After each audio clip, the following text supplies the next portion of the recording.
Les premiers pas de l'habitat inclusif en Mayenne.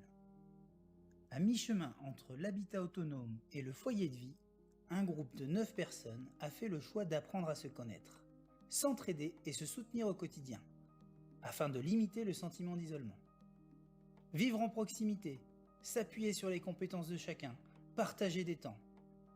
L'habitat inclusif est venu en solution aux contraintes d'hébergement subies par ces personnes.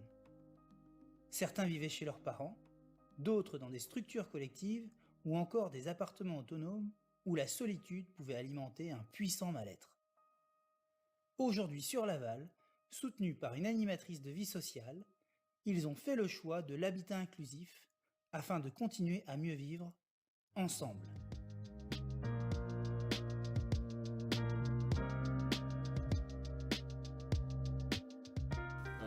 L'habitat inclusif, c'est un mode d'habitat entre l'habitat individuel et l'habitat collectif.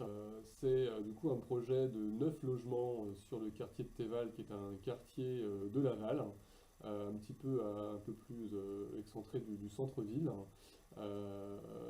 Ces 9 logements sont mis à disposition de 9 personnes en situation de handicap, issus des services d'accompagnement que nous avons au niveau de l'association. Toutes ces personnes ont en commun la volonté de vivre chez elles individuellement et de partager également une vie ensemble à plusieurs, notamment parce que ce sont des personnes qui souffraient d'isolement social important avant que ce projet puisse exister. Le point commun aussi de ces personnes, c'est que ce sont des personnes qui ne souhaitaient pas vivre dans un logement collectif de type foyer par exemple. Je connais la fragilité de Pauline, donc je sais ce qu'il faut pour qu'elle se sente bien. Il ne faut pas de bruit, il ne faut pas de cris, il ne faut pas de colère, et dans un foyer, malheureusement, Pauline a fait 1 an d'IME et ça s'est très très très mal passé parce que trop de bruit, trop de bagarres et ça Pauline ne supporte pas. Je vivais chez mes parents et ça devenait un peu compliqué, un peu fermé, un peu voilà.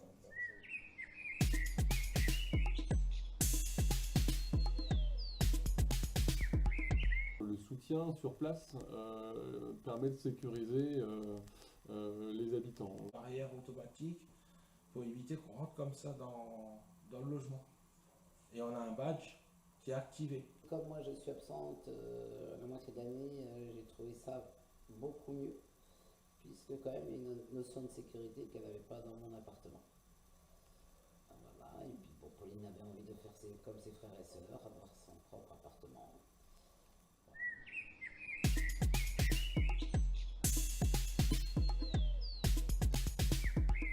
Ce sont des logements individuels, donc chaque personne a bien son appartement et elle y fait ce qu'elle veut, de la manière qu'elle veut, avec ses propres règles. Et là-dessus, nous rajoutons en fait des temps partagés en proximité de celui, puisque nous avons un appartement qui leur est mis à disposition avec une animation d'une professionnelle. Ce sont des gens qui sont accompagnés par le geste par différents effectivement services type SAMSA, donc SAVS, Job Coach, Jean. Donc ils ont un accompagnement individuel et puis ici donc on les accompagne dans la vie sociale, dans le lien à l'autre, à l'environnement, au quartier, avec les voisins. Le but c'est qu'effectivement c'est de créer déjà un petit groupe voilà, sur les 9 personnes qui habitent ici, de faire du lien avec les voisins, la maison de quartier, les commerces et puis effectivement de bâtir un projet commun. Vous avez partagé des temps ensemble? Oui, Qu'est-ce que vous avez fait ensemble? on a discuté, Vous avez discuté? on a un coup. Boire un coup? Très bien. On fait des repas dans la pièce commune pour apprendre à se connaître les uns les autres. Je pourrais rencontrer des gens de mon âge en fait, et rencontrer une autre activité que j'avais pas avant. Faire plus de soirées avec d'autres personnes de mes voisins qui sont ici. Et de me sentir moi seul et les inviter à prendre un café tous les jours et un week-end sur 2 puis de les voir leur dire bonjour.